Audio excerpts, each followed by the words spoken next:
मीठा करें और माता पिता भी अपने बच्चों को मधुर प्रसाद खिलाएं।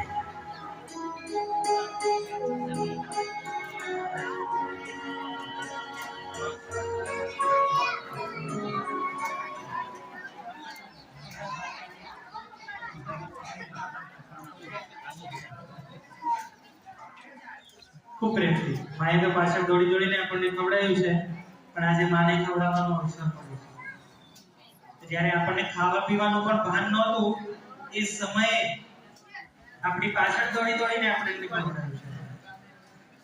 પ્રસાદ લીધા પછી હવે આ સ્ટેજ બાજુ મોઢું કરીને બેસી જઈશું। જેમને પ્રસાદ બાકી હોય પ્રસાદ ખાઈ લેજો, પછી આ બાજુ મોકલીને બેસી જઈશું।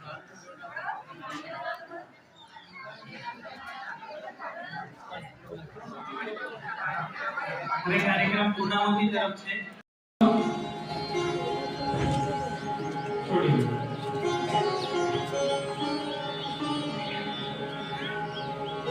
શરીર પર ઊંડો શ્વાસ, કંઠમાંથી ઓમકારનું ઉચ્ચારણ કરીશું।